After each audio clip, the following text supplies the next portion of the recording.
ঘৰৰে জাতিলাও বন্ধু বান্ধৱীসকল, এয়া ছিঙি থৈছোঁ দেই। কাৰ ঘৰত আছে, আমাৰ ঘৰতে দেখিছে। এয়া গাজৰ, ঘৰৰ গাজৰ কালি আনি থৈছোঁ। এয়া দেখিছে,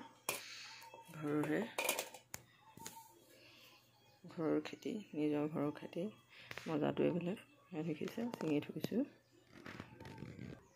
এয়া লোকেল সৰু আলু, খাবলৈ দিয়া, চবেই খাবলৈ দিয়া আলু। এয়া দেখিছে, ষ্টকত ৰাখি থৈ দিছোঁ, ধুনীয়াকৈ থৈ দিছোঁ।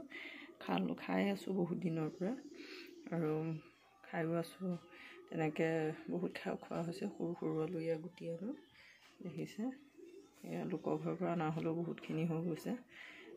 তেনেকৈ দিয়ে থকা হয়, ঘৰত কৰে যেতিয়া গাঁৱলীয়া মানুহ বা নিজৰ ঘৰৰ নিজৰ বা বেলেগৰ মানুহজনে খাবলৈ দিয়া, তেনেকৈ বহুত আলু আছে। এইখিনি দেখিছে, নিজে কৰা নাই যদিও লোকে খাবলৈ দিয়া আলু যদিও বহুত হৈ গৈছে দেখিছে।